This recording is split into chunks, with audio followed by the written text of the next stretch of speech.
L'épisode de cette semaine est encore présenté par SPG, la solution pour vos associations.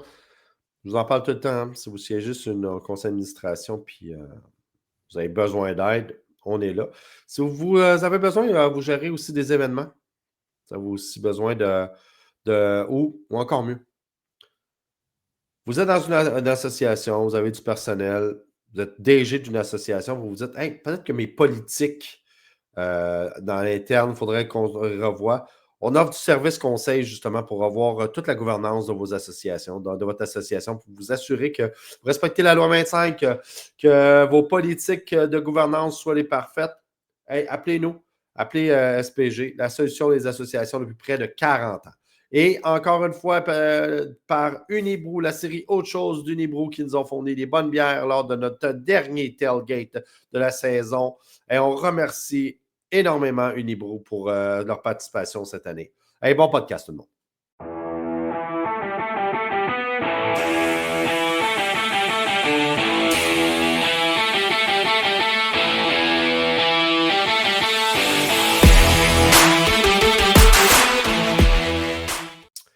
Et encore une fois, les deux éternels survivants de cette saison des Carabins. Donc, Tam et moi, François MDM Mathieu. Et quand je dis survivant, vous l'entendez par ma voix, je sonne creux. Je suis rouge hein, aussi. Là, je me regarde dans l'écran, là, je suis rouge. Donc, je pense que j'ai le rhume. Je viens de tester, je n'ai pas COVID. Pour ceux qui ne le savent pas, j'ai testé pendant qu'on faisait le preview. Donc, mais je vais survivre et je serai à Québec. Yep. Comment tu vas, Tam, toi? Moi, ça va bien.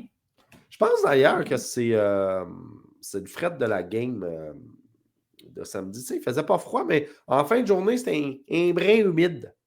Mais toi, t'as le don de t'habiller toujours limite dans les matchs. J'étais très bien habillé, ce coup-là. J'avais mon manteau des Carabins. J'étais bien habillé, mais à longue, c'était long, hein? Fait que, la deuxième c'est pénible. on fera le tour de... Donc, encore une fois, cette semaine, on va faire le tour des deux parties au Québec.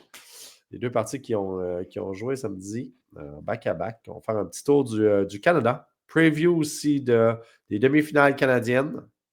Des finales de conférence, plutôt. Ouais, c'est ça. Des quarts de finale canadiens. Et pour s'en aller directement vers la partie qui nous intéresse, celle de ce samedi. Commençons par... la première coupe du saut. Oh, la première coupe du saut. Hey, d'ailleurs, hein,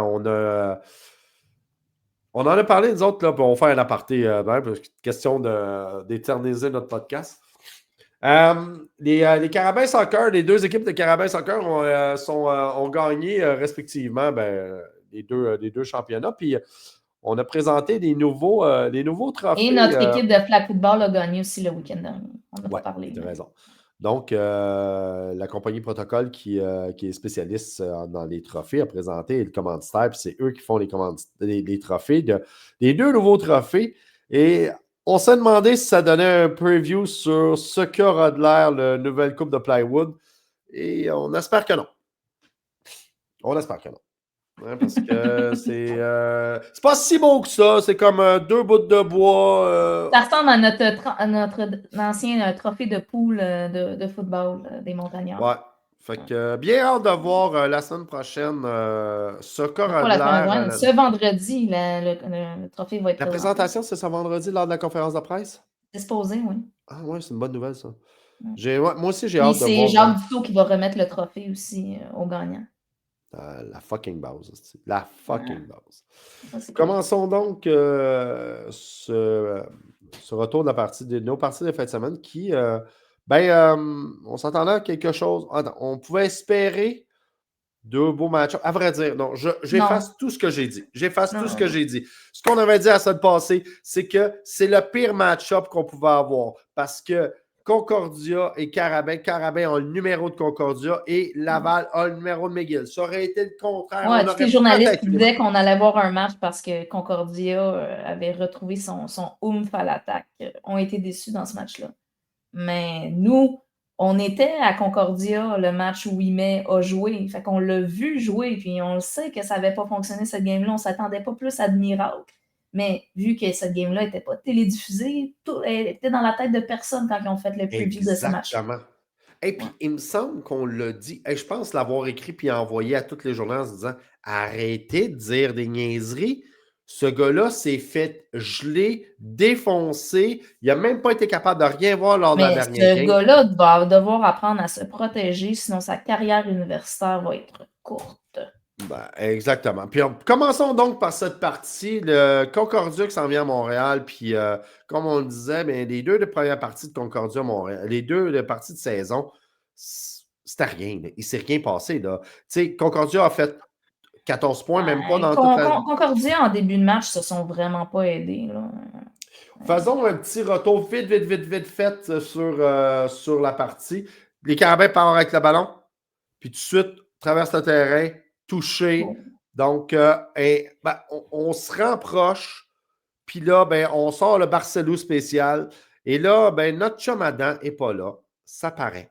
Fait que pour la première fois de l'année, Barcelo a dû s'y mettre à 2 fois pour rentrer. La deuxième fois, ça a été la bonne. Ouais, Puis ça a été très bien la deuxième fois. Je pense juste que la première fois, ça a été mal fait. Samedi. Ouais, ça a été mal fait. Donc, par la suite, Concordia pogne le ballon. Puis c'est à ce moment-là qu'on espérait voir le nouveau carrière. Il a fait 2 passes, 2 beaux jeux. Mais à ce moment-là, ses coéquipiers l'ont laissé tomber. 2 passes qui ont été échappées. 2 joueurs qui étaient relativement dégagés. Puis punt tout de suite. Et après, mais un mauvais punt. On va se dire un mauvais punt. Puis les Carabins pognent le ballon. Et non, mais il y a eu une mauvaise remise à cette shot-là, ce qui a fait que ça nous a donné un super bon positionnement de terrain. On a repris le ballon. On était à la ligne de 33. Ouais. Fait que c'est pas compliqué. On a roulé ça. Ça a duré combien de fois? 3 jeux, 33 verges. Bang, bang. Première course. Puis première chose qu'on doit dire, c'est que sur le premier jeu, les courses, c'était essentiellement de la course. Et notre ami Dembélé qui se met à courir. Ça a été parfait. Safety, après, il y a plusieurs punts là, des deux côtés. Safety, on pogne le ballon au dernier coup. Encore un. Tu vois, on a plus couru qu'on a passé le ballon samedi. Ouais. Ça, c'est rarement arrivé cette saison. Ouais. Bon, on a couru principalement en deuxième demi, mais même en première demi, c'était plus égal que ce qu'on a vu durant la saison. Le troisième et le quatrième touché, ça a été des. Moi, après ce 14 points-là, là, j'ai fait comme dans ma tête, la chaîne a débarqué dans le mental de Concordia. Je fais comme à 14-0. Dans ma tête, je fais comme à moins d'un revirement de situation. We are all set. Puis le reste de la demi prouve mon point. Ben oui, parce que après le deuxième touché, Concordia a le ballon, 2 out. Après, c'est Montréal qui pogne le ballon, 3 jeux, 17 verges, on punt. Après, Concordia pogne le ballon, il ne se passe rien, donne un safety. Tu sais, après, on pogne le ballon, nous autres, tout de suite. Qu'est-ce qui se passe? Une crise de belle passe à notre chum Gourgon. Hein, pour son dernier match à la saison. On a 3 touchdowns où on a traversé le terrain. 85 verges, 77 verges, 79 verges. Puis même un 59. Là, je veux dire, on n'a pas eu tant de positionnement de ballon, disons, avantageux dû à des pénalités ou dû au kicker. Le kicker a fait sa job de l'autre côté pour nous essayer de nous reculer du mieux qu'il pouvait. Là. Donc, à la fin du premier quart, on se retrouve avec une magnifique passe de Gourgon. C'était magnifique, un beau jeu. Dans le fond, le capitaine empoigne le ballon. On s'en va en deuxième demi. Qu'est-ce qui se passe? Une bombe à Simon. Du bout des doigts, Simon va chercher. Deuxième quart, pas deuxième demi. Ouais, deuxième quart, tu as raison. Ramasse ça. Et après ça, vers la fin de la game, on a réussi à gosser. Ah oui, c'est vrai. J'oublie. Ah non, c'est là. Non, mais là tu passes trop de temps. On a marqué 44 points en première demi. Ouais. Là. Je veux dire, chaque séquence, on a scoré un touché ou presque. Là. On n'a pas dégagé de la première demi. Tu as raison. C'est juste que là, après le toucher de Simon, Concordia pogne le ballon, interception. Après, on repogne le ballon. Qu'est-ce qui se passe? Un touché de Nate the Great. Rien de moins. Un touché par la passe. Hein? Nate the Great. Et après coup, ça, c'est le bout le plus drôle. Concordia qui, enfin, commence à faire de quoi de bon. Se place en situation. Ils sont dans la red zone. Hein? Ils ont traversé complètement 7 jeux, 55 verges, ça va bien, arrive, pouf! Là, ils vont faire les premiers points, pogne la pine. Il pogne la pine, Chris. Il a pogné la pine. C'est un cours, là. Il n'était pas long, son placement. Là. Il n'était pas long. Ça a assurément tué le mental. Ça représentait toute la game. Fait que c'était 44-0. Les gars sont partis la queue entre les jambes, débités complètement. Puis c'est normal, bordel. Hey, il a pogné la pine. Puis après, la barre verticale, là, pas la barre. Ouais. Puis après ça, la deuxième demi, là, ça sert à rien d'en parler là, parce que. En deuxième demi, Pépé a joué une séquence. Après ça, on l'a remplacé par Canal Charles. Exactement. Ça a été d'une longueur, en défensive aussi, là. Au quatrième quart, avec les blessures, ça finissait plus. Hey, on criait qu'on voulait qu'on mette le temps continu comme avec les Pee-Wee parce que là, c'était pas pour aider personne. Mais tu sais, il faut dire qu'au troisième quart, le QB de Connew s'est blessé. Fait qu'on a vu pour la première fois de la saison Glenn Valentine. Ça a été intéressant, par exemple. Ce qui était intéressant. Mobile, là. Fait que ça amène un aspect intéressant. Mais par contre, il est pas les receveurs de Connew, là, attrapez vos ballons. Quand c'est dans vos mains ou des numéros, il faut l'attraper. C'est ça. Quand je disais là, que dans les faits, ils sont. Tu sais, le pauvre corps. Ils défaisaient le momentum eux autres mêmes. C'était même pas des jeux spectaculaires en défensive ou quoi que ce soit. Il y a quelques reprises qui avaient battu nos débits, puis les passes étaient juste. Ou des passes trop loin. Tu sais, Valentine n'est pas précis. Là, il va falloir. Il vantait aussi. Là, je veux dire, les deux QB ont eu certaines difficultés avec le positionnement de leur ballon, mais nos receveurs sont allés les chercher. Tu sais. La seule chose intéressante que j'ai vue du quatrième quart, bon, là, on a mis tous nos remplaçants, puis donc, ce qui est intéressant, c'est qu'on a sorti notre porteur de ballon. Moulanda Saint-Pierre. Moulanda Saint-Pierre. Et lui, il m'a impressionné. Lui, je l'ai mis. Moi, je sais que toi, tu l'aimais déjà. Toi, tu l'aimais l'année dernière, j'aimais bien ce qu'il faisait. Tu sais, il a du 16, il est capable de défaire des plaqués, puis c'est un des seuls en ligne droite. Donc, au centre, ça fonctionne bien. Oui, qui est punitif. Oui, puis on l'a vu justement. Oui. Là, c'est sûr que c'était dans une cause qui était déjà gagnante, fait que c'est un petit peu plus dur à évaluer. Mais si on décide d'y aller en rotation contre Laval, ça pourrait être intéressant de le rentrer dans la rotation. Ben moi, c'est un genre de porteur de ballon que j'aime bien qu'on sorte en deuxième demi quand les défensifs commencent à fatiguer. Laval fait ça. Il nous sort un Doff qui te ramasse, qui est gros, qui fait mal. Mais moi, j'ai hâte de voir l'état de santé de Dembélé aussi, qui est c'est quoi? C'est au milieu du troisième quart, je pense. Au milieu du on s'avance ça, hein? Deuxième. Au milieu du premier quart. Oui. Qui a eu de la difficulté à se relever il s'est fait plaquer, pogner comme ça, puis plaquer. Là, ça ressemblait à un horse collar, là, mais c'était pas ça. Là, c'était très légal. Il était légal. Oui, très, très légal. Il est juste mal tombé. C'est sûr qu'on n'a pas voulu prendre de chance. C'est ça. C'est comme si son pied était resté pris dans le turf. Ouais. Mais il marchait. Moi, je l'ai vu marcher. Il avait l'air correct, mais... Oh, mais je le sais. Le matin, à ce temps-ci de l'année, il n'y a personne à 100%. Fait que je pense que va falloir être créatif. Ouais. Mais donc, les autres porteurs ont bien fait. Donc, mais lui, là, je l'ai trouvé intéressant. Sans face, ça, c'était intéressant. Donc, rien à dire là. Montréal, tout a bien été. Défensivement, ça a bien été. Puis, on a utilisé tout le monde. Là, on le voit dans les statistiques. Là, tu vois, les noms, c'est des noms qu'on voit peu habituellement dans le top. Ouais. Parce que nos partants ont été remplacés rapidement ou on n'allait juste pas à leur direction.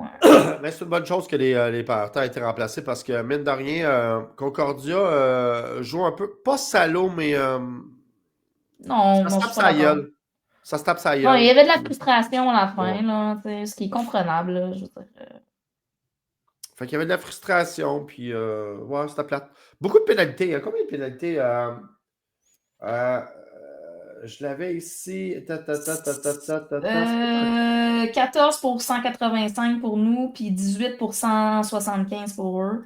Hey, tu vois, je pensais pas qu'on en avait tant que ça, mais je me souviens que, ben, bien évidemment, Blaise. Non, mais il y a eu beaucoup de rudesse.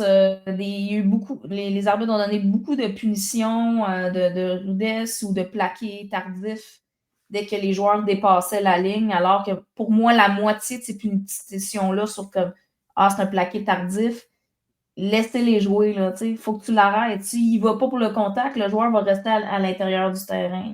Ouais. Pour moi, ça, c'était comme. Moi, j'en ai vu un, le premier, je Non, mais trouvais c'est ça, qu'il je te était. dis. Là, ils ont décidé. Au moins, ils ont été constants sur ça des deux côtés. Ils ont calé presque toujours. Bon, tu veux les caler. Sa rudesse, il y a une ou deux séquences que. Moi, j'ai pas aimé le travail des arbitres dans cette situation-là. À un moment donné, il y a eu un scrum. Je ne sais pas si tu te souviens du jeu où le joueur de Concordia est arrêté. Il y a 6 joueurs des Carabins autour. L'arbitre ne siffle jamais. Fait que là, les Carabins se mettent à fesser sur le ballon pour essayer d'y faire enlever parce que le jeu n'est pas arrêté. Les sifflets étaient très tardifs. Ce qui fait que ça a fait. Souvent, ça fait que l'animosité est montée parce que tu n'arrêtes pas de jouer tant que le sifflet n'est pas donné. Là. Puis là, ça lançait des mouchoirs parce qu'il trouvait que ça dépassait. Ben, arrête le jeu. Avant, tu sais, t'as 6 gars autour, il avancera pas de 6 verges, là. C'est pas sécuritaire pour lui de pas siffler le... Non, puis surtout qu'il n'y avait plus d'enjeu. Non, c'est ça, là, moi, là-dessus, j'ai trouvé que c'était très ordinaire du coup des arbitres, là. Qu'est-ce que tu as Sur pensé la gestion des émotions, là. Qu'est-ce que tu as pensé de la pénalité de Blaise sur le corps arrière? Penses-tu que c'est du targeting, toi? Ben, Moi, là, je l'ai revu, toi bas, toi côté. C'est là. limite, mais quand j'ai revu la reprise, tu vois vraiment Blaise sauter pour essayer de l'éviter. Ouais, moi puis aussi. que C'est le même que je le vois. Ouimet se relève avant le sifflet. Quand tu glisses au sol, me semble la base pour un QB, tu restes au sol tant que le sifflet n'est pas entendu. Moi, tu sais, quand je l'ai réécouté à télé, parce que dans le stade, pour moi, c'était une évidence, c'était du targeting. Ouais. Ça se passait vite. Pour moi, c'était une évidence.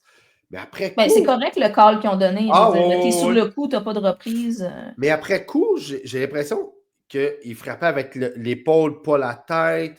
Il allait vraiment en roulade. Quand il est allé, c'était vraiment comme en roulade pour passer par-dessus puis rouler. J'essaie pas de le défendre. Je sais pas. J'essaie pas de le défendre, mais la façon que je le voyais, ça m'apparaissait pas.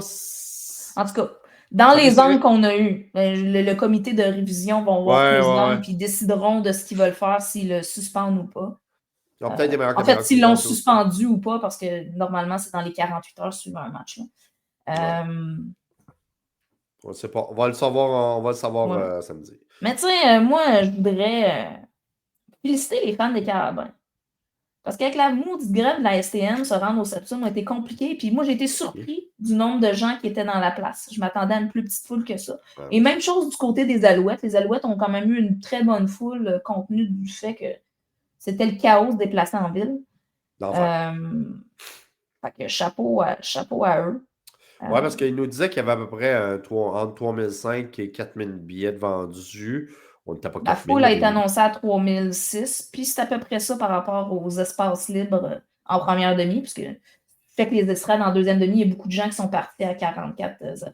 No shit. Sont soit allés à. Il y en a beaucoup qui ont fait les deux matchs, là, qui sont allés aux Alouettes ou qui sont carrément rentrés chez eux pour voir le match. Parce que vu que les heures ont été bougées, il y en a beaucoup qui ont été pris avec les deux paires de billets. Mais non. Oui, effectivement. Glissons un mot sur l'autre partie. Donc, McGill Laval. McGill s'est bien battu. McGill s'est bien battu. Il est parti en force. Ouais. Ça menait 14-0. Avec des packages le fun qui utilisaient Momo comme en slot. Avec Scarello comme porteur de ballon. Quelle bonne idée. Quelle bonne idée. Je trouve qu'ils ont abandonné ce plan de match-là trop rapidement. Ils sont Ben, revenus c'est à. un peu normal. C'est un peu normal qu'il l'ait abandonné. C'est parce que Laval a descendu un linebacker. Fait que Oui, non, là, mais je il veux venait de bien, couper mais je trouve qu'ils littéralement le ont jeu. abandonné leur jeu au sol après Oui, ça. oui, je suis d'accord. Mais ce Tu sais, jeu-là, que ce Momo n'ait package-là, pas c'était facile touché, de jouer. qu'il n'ait pas touché au ballon plus que 20 fois dans cette partie-là, c'est un non-sens pour moi. Encore une fois. Ouais. Éloi comme QB, je trouve qu'il y a eu un bon match. C'est ses receveurs qui étaient vraiment décevants dans ce match. Le nombre de fois que la passe était dans les numéros ou dans les mains, droppée par le receveur, si ces passes-là avaient été captées, ce match-là était beaucoup plus serré que Ouais. dans Mais les là, faits. Hein? la réalité, c'est qu'après le 14-0, Laval s'est mis à vraiment jouer, là. Puis, tu Ouais, ça sais, a été un les 32, deux, 32 points ouais. au deuxième quart. Et puis c'était rapide, Euh, là. Pa, pa, pa, pa, pa. ouais, non, Après, non. ben, il était en mode rattrapage. Puis en mode rattrapage, ben, faut que tu Non, lèves le mais ballon. même avant ça, tu sais, que oui, Laval scorait des points, mais Éloi lançait quand même bien, puis il y a beaucoup de ballons échappés qui ont fait que ça a juste accentué le fait que la défensive de McGill est restée sur le terrain. Un autre facteur dans ce match-là était le vent. Euh, En première demi, les Complètement. points ont été juste scorés en fonction du vent. Donc, McGill a scoré au Ben, premier dans les quart, deux cas, c'était ça. puis Laval a scoré au deuxième quart. McGill a réussi à scorer contre le vent au, au troisième quand ils ont essayé. Ils n'ont pas lâché, ils ont continué à venir. Mais euh, une des choses dans ce match-là, c'est Desjardins. Là. Desjardins était magnifique. Là. Ouais, Des belles passes courtes, des belles passes profondes. On n'a pas tant utilisé le jeu au sol du côté de Laval. non, ça, je regardais 116 verges, pas énorme, hein? Non, non. Ça a été Hey, attends un un peu. cool show. Olivier Cool a 4 touchés dans cette partie-là. Ouais, Gaillardès en a 2. Il y a des belles choses à construire pour McGill là-dessus, mais définitivement, pour moi, dans l'entre-saison, tous les receveurs de McGill doivent aller rencontrer un psychologue sportif, là, juste pour régler ce qu'ils ont les deux oreilles puis le côté mental de ce club-là. Trop souvent, ils viennent à dropper les ballons dans les situations clés. Pour moi, ce moi, que ça Éloi, m'a donné, Momo, on fait la job, là. Puis, moi, ce c'est. que ça m'a donné comme impression, c'est que les deux derniers repêchages de Laval, pas de Laval, de McGill, sont excellents. Mais, c'était surtout en offensive, puis là, il Ben, en manque défensive, cruellement. il y avait 9 partants que c'était des C'est recrues. ça. Il manque cruellement de bras en défensive parce que là, tu te retrouvais avec des partants qui n'étaient pas des blue chips, Ben, pas justement juste à ça, là. devoir jouer contre tout. McGill, cette année, a eu énormément de blessés. Un des clubs les plus blessés du Ouais, mais RSEQ. Fait que ça n'a pas aidé. T'sais, oui, il y avait une meilleure profondeur. Je pense que ça va aider dans un l'avenir peu parce que plus. ces jeunes-là vont avoir pris de l'expérience plus rapidement que prévu. Mais non. Laval a fait ce que Laval fait toujours en série. Ils étaient bien préparés, ils se sont T'as ajustés. clutch. C'était clutch. Pas mal, Ils ont eu un début de match lent, comme toute l'année, puis McGill en a profité. ouais. Mais les deux Contraire. premiers touchés de McGill étaient parfaits. Puis en plus, même Ouais, en défensive, McGill, sur les deux premières possessions, ont été bons. ouais, Moi, mais tu sais, ça n'a pas été long, là, les ajustements. Ce qui ouais. fait que on se retrouve encore les deux équipes. Parlons du restant du pays. On va faire un survol des autres demi-canadiens dans les conférences. Yeah. Donc, tu commences par où, l'Atlantique? Par Bon, allons-y l'Atlantique. avec l'Atlantique. Donc, Euh, malheureusement, pour ceux qui espéraient qu'on puisse aller voir la UTEC à Lennox, ça ne s'arrivera pas cette année parce que BU a perdu contre Saint-FX à Saint-FX. Sur le dernier jeu, sur le coup de pied sur un field goal à la toute dernière, sur le dernier jeu. Je l'ai dit, sur le dernier jeu. ouais. Ça représente bien la saison de BU, ça. Mais au moins, ils ont été dans le match ce coup-ci. Ils ont donné une bonne avertissée. Ils ont eu les devants. Je pense qu'ils se sont bien battus. Ils ont eu des problèmes de blessures cette année. Mais On passe à autre chose, puis on verra où ils vont jouer l'année prochaine. C'est pas encore réglé cette histoire-là. Non, c'est ça, Probablement. c'est la vraie question, ça va être ça. Mais effectivement, le fait qu'il y ait tant de laissés dans les deux côtés du ballon, je veux dire, Ouais. ça n'a vraiment pas aidé. Là. Mais pourtant, il y a une belle profondeur, mais je pense qu'il n'y a pas juste ça. Hein, ils ont C'est la défoncé leurs chimie équipes puis ils se sont fait défoncer. Hein. Ouais. C'est la chimie dans ce club-là. Les vétérans qui sont partis, c'était différent la vibe cette année, je pense. Ils n'ont pas réussi à reproduire ce qu'il y avait l'année passée. Saint-FX, qui est probablement une des équipes les plus vieilles de l'Atlantique cette année. Leur QB, c'est un 5e année. Leur receveur, c'est un 5e année. Leur porteur, c'est un 5e année. Ils ont beaucoup de joueurs de 5e année. Ils n'ont pas aimé comment ça s'est fini l'année passée. Pour eux, c'est de last dance, comme on dit. Fait que, il pourrait causer la surprise. Là. Il pourrait. Ouais. Mais pour moi, les Huskies ont quand même un avantage. On le voit encore une fois contre un adversaire de pas haut niveau, mais quand même. Je préfère la défensive de St. Mary's. L'attaque, pour moi, si on parle de Saint-FX et St. Mary's, c'est similaire. Mais c'est en montagne russe. Mais les Huskies, il n'y a rien à dire sur ce match-là. 31-0. 31-0, il ne s'est rien passé là. Walk in the park. Allons voir dans le Pacifique tout de suite, donc directement dans l'Ouest, où la logique a été respectée. La logique, on s'attendait de toute façon au début d'année, puis les deux meilleures équipes ont passé, comme le Québec. Ouais, une, ça a été plus facile que l'autre. Si on prend Saskatchewan, Saskatchewan, c'était toujours leur corps réserviste qui était au poste de partant. Est-ce qu'on sait pourquoi? Amaroon est encore blessé. On ne sait pas s'il va être là samedi ou pas. S'il n'est pas là, ça réduit l'écart entre les deux équipes, hein? Entre les deux équipes. Mais les Huskies ont trouvé le tour de gagner depuis la blessure. Ça fait quoi? Ça fait presque un mois que leur QB1 ne joue pas. Puis je pense qu'ils ont juste échappé un match dans ce stretch-là. Donc, il fait du bon travail. UBC a été décevant dans cette partie-là après avoir réussi à faire un upset contre les Rams pour se qualifier pour les séries. C'est comme s'il manquait un peu de jus dans ce match-là. Les 7 points sont venus tard dans le match. Il avait tout donné puis il n'y a plus d'émotion. Un peu comme Concordia. Peut-être un peu comme peut-être. Mais sur papier, UBC a quand même plus de talent que Connu, en tout cas offensivement. Le match le plus intéressant, c'était les Rams contre les Bisons. Ça a été un match très serré tout au long.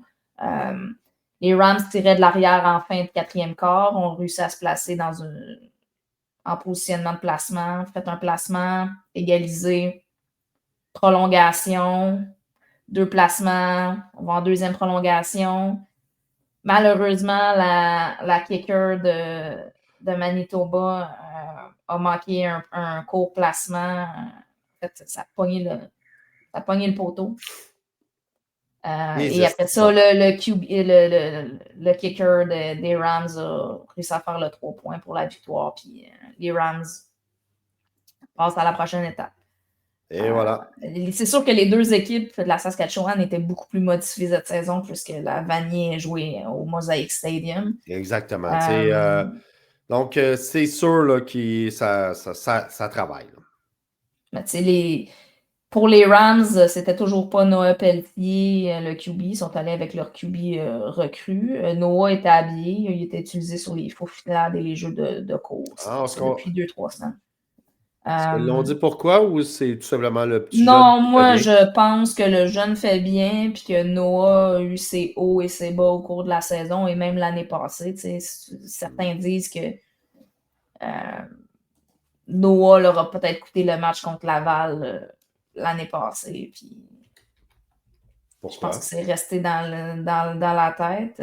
C'est un bon QB, mais avec les autres QB ailleurs dans l'Ouest et au pays, pour moi, c'est une petite coche en dessous. On verra ce qu'ils feront le week-end prochain, puis on va en reparler de toute façon des matchs. Ouais. En Ontario, Quiz nous a Queens a causé une certaine surprise parce que pour moi, Queens et Windsor étaient de niveau presque égal. Là, ça avait été très, très serré en saison régulière. Windsor a une très bonne défensive, mais leur QB est so-so. Tu disais que c'était la meilleure défensive des. Puis Queens a une bonne attaque, mais a certaines lacunes défensivement. Queens est sorti du lot, réussi à marquer 4 touchés dans cette partie-là contre 3 contre Windsor, de faire le placement pour sortir de là avec une victoire quand même assez tôt dans le match. Là, ça ne s'est pas fini tard dans ce match-là. Oui, bon, si on parle de l'autre demi-finale, Laurier contre Guelph, le score final est de 37-30. Mais le match a plus ou moins cette allure-là dans les faits. Laurier est parti de match en Lyon, là, si je ne me trompe pas. Je pense que c'était 27-0 à la demi pour Laurier. Pour moi, ce qui a été l'élément déclencheur peut-être pour la tentative de remontée de Guelph, c'est qu'ils ont changé Aboud pour McRae. McRae est un QB qui est bon avec ses jambes. Il a réussi à faire quelques bonnes passes. Ils sont revenus dans le match. Je ne sais pas s'il y a eu un relâchement de Laurier parce que le score était... Il y avait comme 4 possessions d'avance. Tu ne veux pas mentalement, tu slack un peu. Guelph est revenu, ils ont marqué leur 30e point, il restait 2 minutes, mais ils ne sont jamais venus proches d'égaliser cette partie-là. Là. Il y a eu de la gestion de chrono de la part de Laurier en fin de partie. Puis, voilà. Et donc, la logique a été quand même respectée. Là. Oh, oui. C'est bon. Ce qui nous amène à nos matchs. Windsor, ça aurait pu aller d'un bord comme de l'autre. Je suis sûr que si on joue ce match-là 5 fois, 4 fois, ça va finir 2-2. Ouais, peut-être. Dans un moment donné. Là, mais... Ce qui nous amène à nos match-ups des demi-finales canadiennes. Donc, tous les matchs sont à 13h. Hors le final canadien. Je le dirais 12 fois. Ouais. Les finales de division, là, de conférence. Ouais. Là. Donc, la Dussault au Québec, le Loney Ball en Ontario, dans l'Atlantique, la Yates Cup en Ontario et la Hardy Cup dans l'Ouest canadien. Donc, toutes les games se jouent en même temps, c'est ça? Non. Sauf la game de l'Ouest qui est plus tard. Là. Ouais. Mais sinon, les temps... Donc, rapidement, comme on vient de parler, dans les deux équipes de Saskatchewan qui s'affrontent, ce qu'on s'attendait pour Hardy Cup. On ne sait pas encore qui va être, si le QB de Saskatchewan revient ou pas, ou s'ils vont décider de continuer avec leur QB. Pour moi, présentement, avec les line-up et les blessures que je sais, je donne le edge à Saskatchewan, qui joue chez eux en plus, qui est comme un petit stade, le format en termes d'ambiance. Les batteurs vont être importants dans cette game-là, j'ai l'impression. Donc, c'est à Saskatoon, la game? Ouais. Au Griffin Stadium, si je ne me trompe pas. Ouais, juste voir la température. Ouais, il risque de faire frais. Ah, ça, c'est sûr. Samedi, tabarnak. Samedi, moins 13. Moins 5, moins 13. Moins 13 non, c'est moins 4. Ouais, moins 4, 13. C'est calice avec du vent. Pas beaucoup de vent. Pas beaucoup de vent. Dans Saskatchewan, c'est plat. Fait que le vent, là. Ouais, c'est ça. Mais quand même, humide. Ouais. Bon, ça sera pas le fun, mais ils sont habitués à jouer dans ce climat-là. Les deux équipes. Si ça avait été Saskatchewan contre UBC, par exemple, là, tu donnes l'avantage à Saskatchewan parce qu'ils pratiquent à l'année longue dans cette température-là. Ouais. Donc, en Ontario, donc, là, on le disait un peu, il pourrait avoir un upset en Ontario parce que... Non, je pense pas. Non? Non. Laurier va gagner ça. Pour moi, le upset, il y en a les deux. Laurier devrait gagner ce match-là à moins qu'il y ait une température dégueulasse qui vient comme rapprocher les stats, mais globalement, Laurier a une bien meilleure équipe que Guelph. Température à Waterloo, il va faire 5 degrés, pas de vent. Non. Ah oui, un peu plus de vent, 11 Si km. Queens veut être dans ce match-là, ça va leur prendre des turnovers et des bons retours sur des unités spéciales pour améliorer leur positionnement de ballon. Puis leur course qui fonctionne bien pour gober du temps, puis essayer de marquer rapidement. Parce que si Laurier prend l'avance, Ça va être fini. Ouais, moi je pense. Là, ça a été comme ça toute l'année. Là. Ils ont eu 1 ou 2 matchs plus difficiles, Laurier, que ça a été plus serré, mais sinon, si Queens gagne, ben. Queens, pour moi, c'est une équipe qui est souvent comme. Qui se bat dans le premier tiers puis dans le deuxième tiers, qui est tout le temps à la limite des deux. Puis souvent, les 2 années où ils ont eu la Coupe Vanier à la maison, pour moi, ça a été des années décevantes parce qu'il y avait des équipes sur papier qui étaient meilleures que les résultats qu'ils ont eu sur le terrain. S'ils ont trouvé le moyen puis que c'est cette année qu'ils décident de sortir de l'Ontario, ben tant mieux, mais moi, perso, j'y crois pas. J'y crois pas. Dans l'Atlantique, c'est là qu'il pourrait avoir un petit upset, mais là encore, ça va être plus dur parce que les Huskies ont dominé le. Ben, les matchs les plus US. serrés puis la défaite qu'ils ont eue cette année, c'est contre Saint-FX. Un jour donné, on ne sait jamais. Saint-FX a l'expérience de série. Ils sont déjà sortis du Québec à plusieurs reprises, puis ils ont des joueurs qui ont. Pas du Québec, de l'Atlantique à plusieurs reprises. Donc, ils ont des joueurs qui ont de l'expérience. Ça va être de la gestion d'émotions.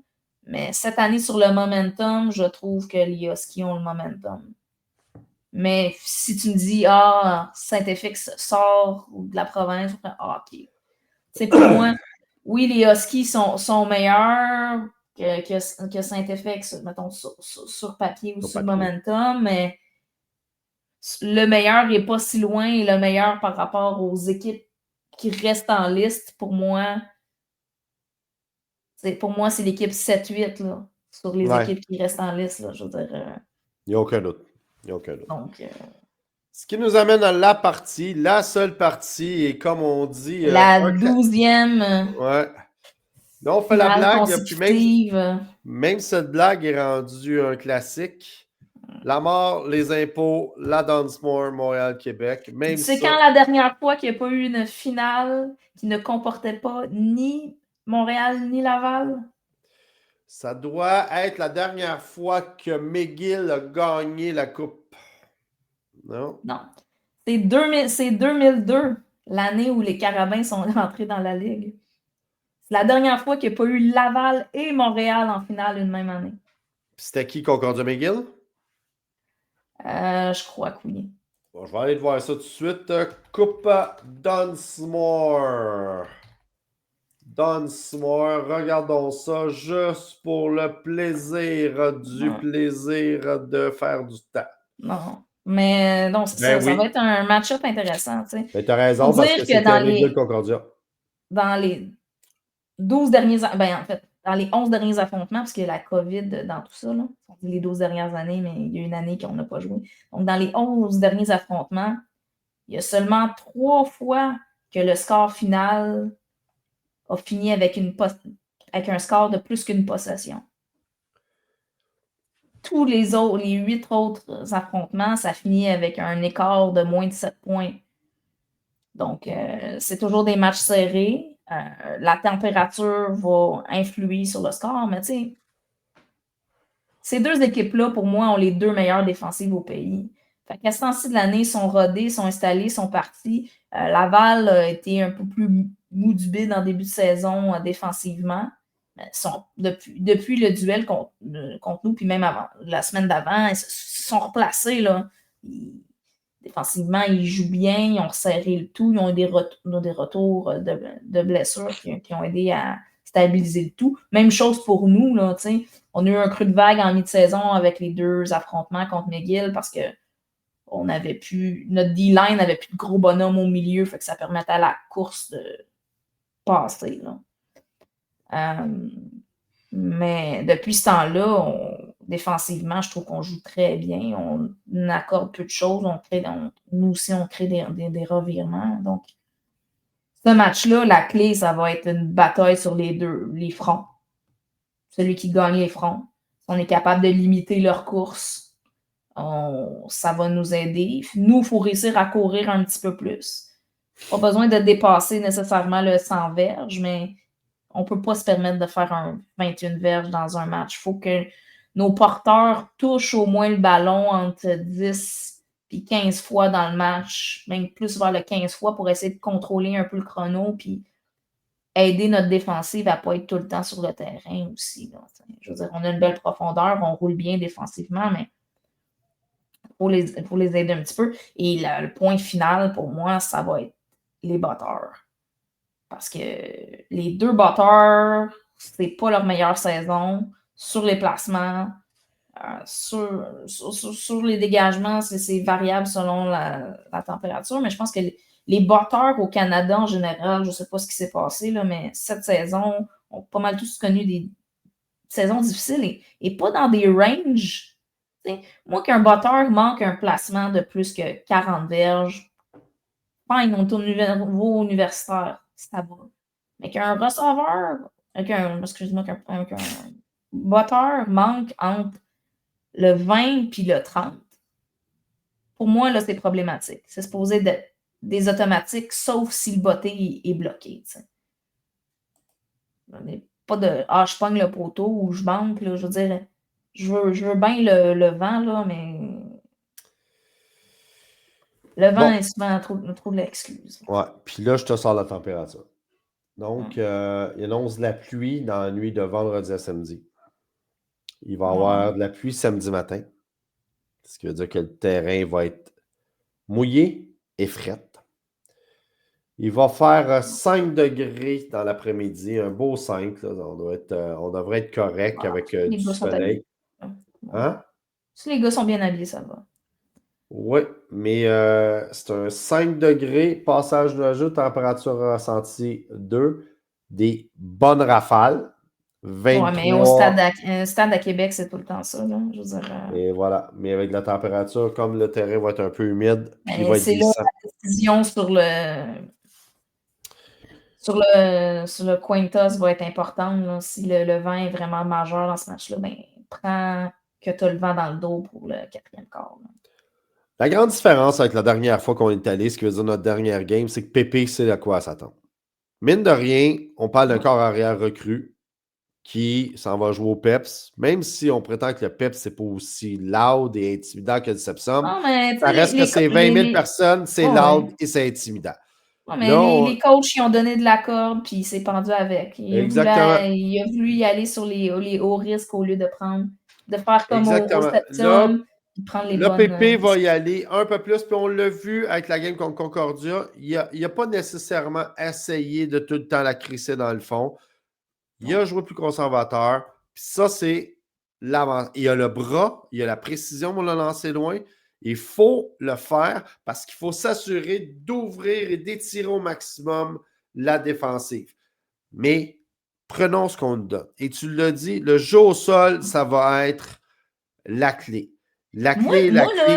Sais-tu qu'est-ce que je ferais? Je pense pas qu'ils vont le faire, mais notre jeu au sol ne fonctionne pas contre Laval depuis quelques années. En fait, la dernière fois que ça a bien fonctionné, je pense que c'était Bertrand qui était notre porteur de ballon important, qu'on a dépassé le 100 verges contre Laval. Moi, je ferais des formations à 2 ou à 3 porteurs de ballon. Puis tu décides à qui tu l'envoies. Ça te donne que tu peux faire... tu peux décider que tu le sais, toi, que, mettons, il y en a un que c'est un tracé, que tu as l'option d'y faire une passe dans le flanc, ou tu as 2 passeurs. De toute façon, ils vont rentrer. Fait qu'au pire, les 2 autres peuvent rajouter de la protection si tu décides de faire une passe courte. Ouais, mais on ne marchera pas de même parce que Pépé, c'est pas un pocket. Il ne fera pas du RPO, puis avec. Il n'essayera pas de le donner. C'est pas juste ça. Que Je dis juste qu'on est prévisible nos jeux au sol, tu sais. Avant même qu'ils le snap, on le sait quand ils vont courir. Fait que tant qu'à Je suis savoir, d'accord. je vais courir, Oui, ben mets de la protection, mets-toi des mais, options que Laval ne sait pas de quel côté tu vas donner le ballon. mais attends, de savoir qu'on va courir, c'est pas une problématique. Parce que si la O-line réussit à tasser la personne, puis c'est ça qui a fait la différence samedi. Les Oui, O-line mais ont fait des non, non, blocs non, non, parfaits. non. Oui, mais c'est Concordia, là. C'est pas Laval. Je sais, mais Laval, on ne sera pas capable de pousser au centre. T'as Niangui et t'as Gosselin au centre. Nos lines font de la bonne job. Ils ne sont pas capables d'ouvrir un tracé au centre. Si tu veux courir, arrête de courir au centre. Cours dans le flanc, fais des options. Je te dis pas de runner un plio, je te dis juste de faire une formation avec 2 porteurs, puis tu le donnes à un ou à l'autre, puis ça fait que défensivement, l'autre ne sait pas de quelle base le jeu va partir. Fait ils ne peuvent pas être aussi agressifs sur la ligne. C'est juste ça.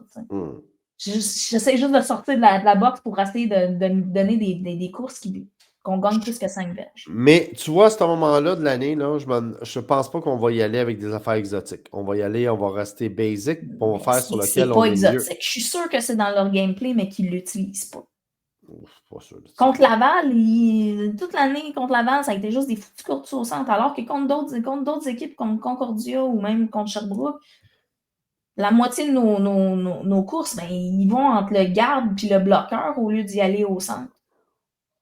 Parce qu'on sait qu'on est capable de tasser le garde ou le bloqueur, ou tu amènes un fullback de plus pour ouvrir d'un côté. Je suis Il faut d'accord, que mais tu trouves un moyen d'ouvrir parce que notre O-line fait un travail extraordinaire depuis le début de l'année sur la protection de Pépé. Notre ligne offensive, elle est construite pour tenir, oui, pas bouger, oui. pour permettre le jeu de la passe. Mais d'avoir une ligne construite pour tenir, pas bouger, mais ça fait qu'elle n'ouvre pas plus quand tu décides d'y aller par la course parce que tu as les mêmes bloqueurs. Mais je suis d'accord là-dessus. Ce que je te Parce que dis, c'est que sur nos sneaks, ils fonctionnent cette année quand la chance est là parce que tu rajoutes 433 livres d'amour au centre.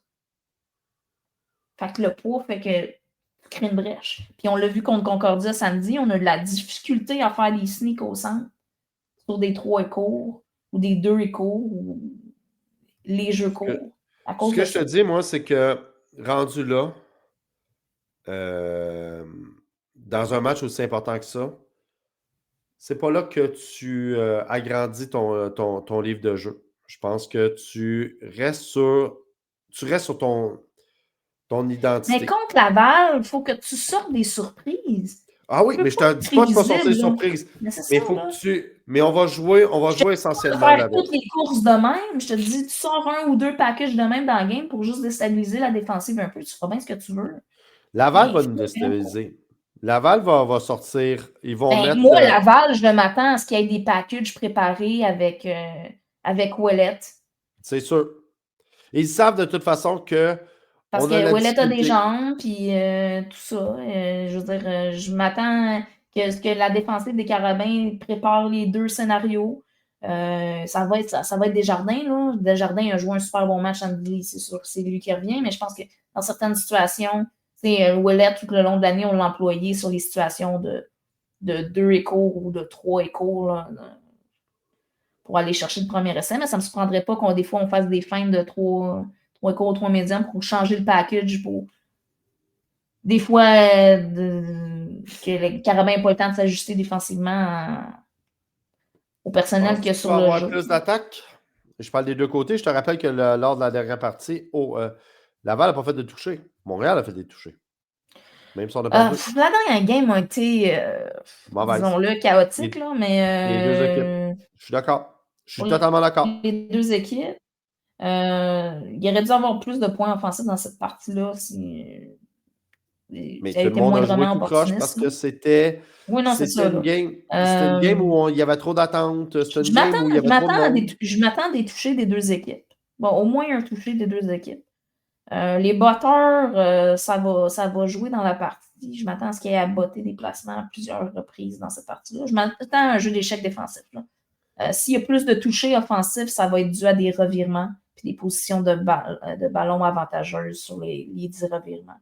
Ouais, sur ça-là, je donne un avantage à Laval, par exemple, parce que Je pense que Pépé a tendance à prendre de moins bonnes décisions que Desjardins. Desjardins prend rarement de Ben, mauvaises pour moi, décisions. là, c'est les unités spéciales, là. Je veux dire, notre unité de beauté, Concordia a failli en bloquer un encore Deux samedi. même. Deux même. Reculer, rajoute de la protection, change la motion pour que ça parte plus rapidement, là, parce que tu peux Le pas te problème, c'est la remettre là. protection. Effectivement, ils mettent un joueur sur le Ouais, côté qui n'est pas bloqué pantoute parce qu'ils font ouais, une pression à 4.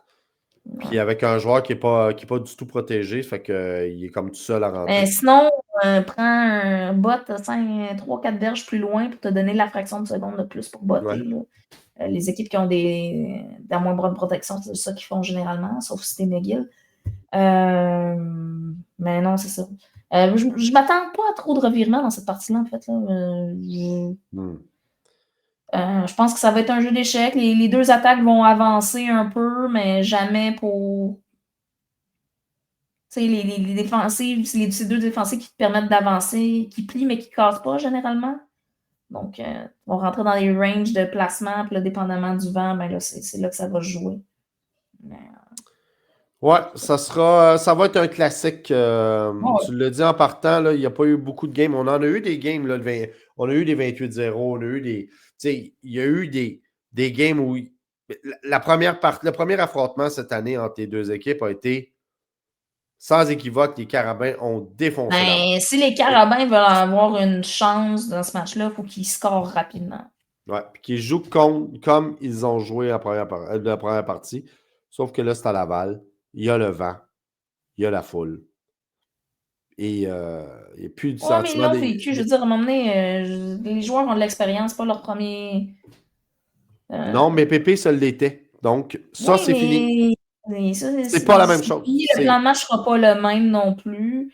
Il faut que tu l'épaules puis que tu fais un plan de match que le jeu au sol va fonctionner. Donc, arrête la petite course au sol.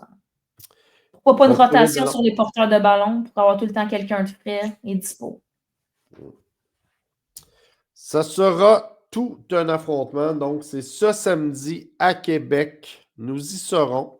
Les tentes Ouais. des Montagnards seront bien en évidence dans le tailgate de Québec. Donc, venez nous voir au même endroit que d'habitude. Donc, on y sera tôt et alcoolisé. Donc, soyez arrivés de bonne heure parce qu'il va y avoir du monde. Puis, question de rentrer dans le stade de bonne heure. Ça va être le fun. Hey, puis ça serait le fun qu'on parte de là avec la La première coupe première du Saut. coupe du saut. Ouais, ouais. J'ai une belle photo, moi, la coupe de. Nous autres, tous les montagnards, la coupe du saut, sur le logo du Rouge et Or, c'est tout le temps parfait. Hey Tam, encore une fois, c'est un plaisir. On se revoit bientôt. Tout le monde, si vous voulez toujours participer, vous inscrire et contribuer à la cause des montagnards, vous pouvez toujours le faire sur les différentes plateformes des montagnards. Sinon, venez nous voir cette semaine au Tailgate à Québec. Et on se revoit cette semaine. Bonne partie, tout le monde.